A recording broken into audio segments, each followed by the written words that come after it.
Alright guys, what's up? Here we go. We are going to do a quick little video here on section 5.3, which you've already got all the notes on. It is actually, if you remember, 5.3 was all the theorems where we took parallel lines, if we knew we had parallel lines, and that implied congruent alternate interior angles, congruent alternate exterior angles, corresponding angles. So that was the main part of 5.3. However, there's this little thing thrown in there in section 3 called the parallel postulate, and I'm going to show you how to use that parallel postulate to solve what we call Crook problems. So let's do it. You'll need your notebooks and everything that I put up here on the screen in this video. You need to make sure you write down especially the examples and the one postulate and the theorem. So here we go. So in your notes, put the parallel postulate. Here's what it says. It says through a point not on a line, there is exactly one line parallel to the given line. Now here's what that means. If I have a given line like such, there it is, and that given line, I have a point that's not on that given line, like such. So I call it point P. This parallel postulate says I can draw one particular line, doesn't have to be dotted, I'm just showing you it's dotted so you can see it's a drawn line there. I can draw one particular line that goes right through point P that is going to be parallel to this guy right there. So that's going to be hugely important when we do these Crook problems. Okay? The next thing is this.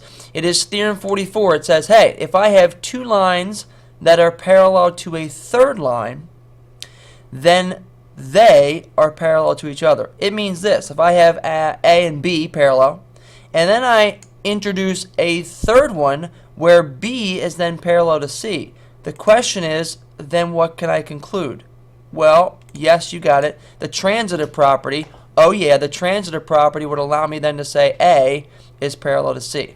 So A goes to B, B and C are parallel. That would mean you could connect A and C, as you see here, being parallel. It's called the transitive property of parallel lines. Now, all that's extremely important to be able to answer these questions that we call Crook problems. So, first things first, what is a crook? Well, here's your definition of what a crook is. I just kind of copied and pasted this from the internet, but a crook by definition is a bent or curved implement, piece, appendage, etc., like a hook. Another one, the hook part of anything. An instrument or implement having a bend or curved part. A dishonest person. A bend, turn, or curve. That actually right there is more what we're going to be talking about with these crook problems. A bend, turn, or curve.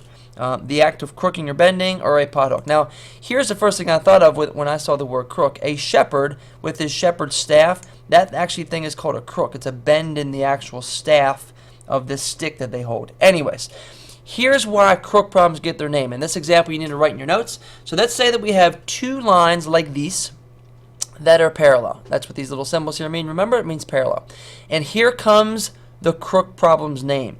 If you have something that goes like this, boing, boing, boing, boing, so it bends, it crooks, it turns a couple times. It could only turn one time, but this one happens to turn twice. So it's kind of like a little river, doom, doom, doom, a little creek that's going through, or crick, like they said back in my neck of the woods, that kind of bends through the woods. That right there is your crook, bend, whatever you want to call it. Now, how in the world do you solve these questions? What are we even looking for? Here's what I want you to label your problem as. Let's say that we have 100 degrees right here. This guy here is 90 degrees, so they're perpendicular.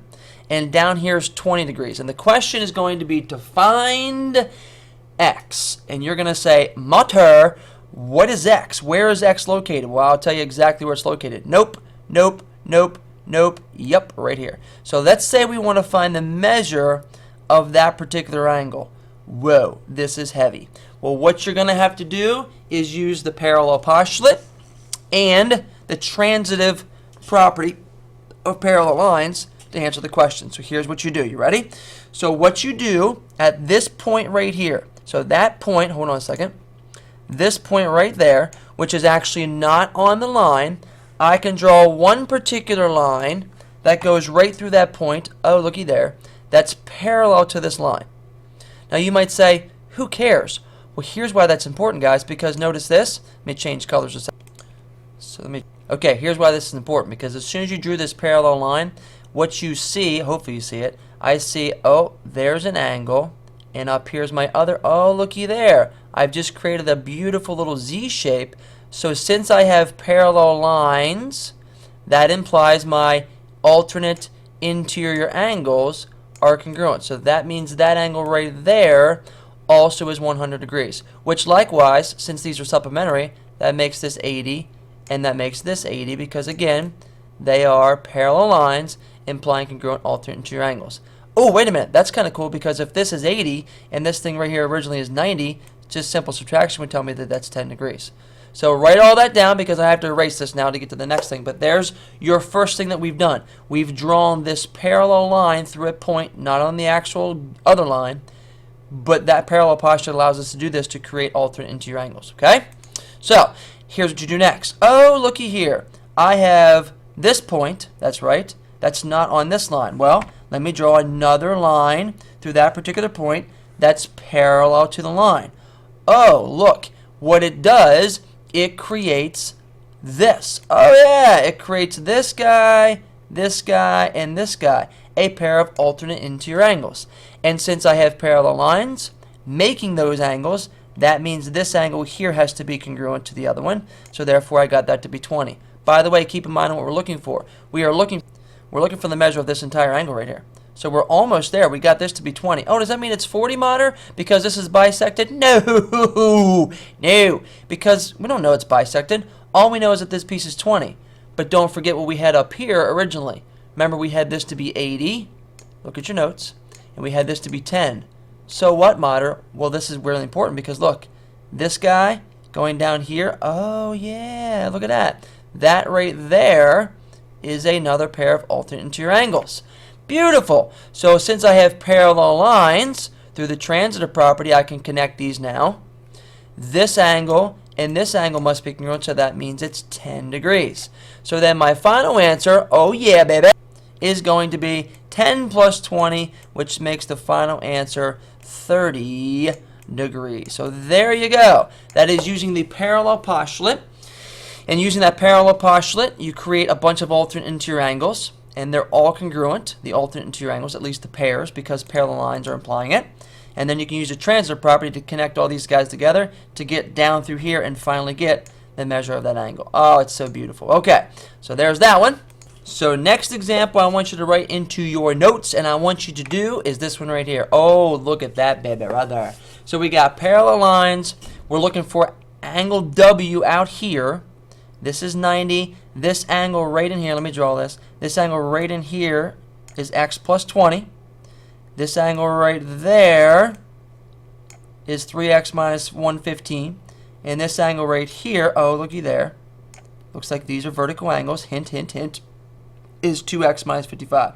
So, I'll get you started, and then in class we'll see what angle W measure you actually got. So use your parallel line postulate, the parallel postulate, transitive property of parallel lines, and what we just did with Crook problems.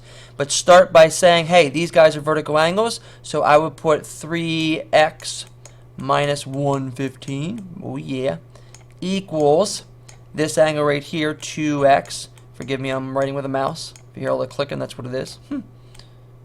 There you go. So since I know that vertical angles are congruent, therefore I set them equal. Solve it for x, and then you got the rest of the piece of it. Plug it in, figure out the rest of the angles, draw some things, get this bad boy over there, and we'll see what you get for the measure of that angle. Pumped up to practice these puppies in class. We'll see you guys later.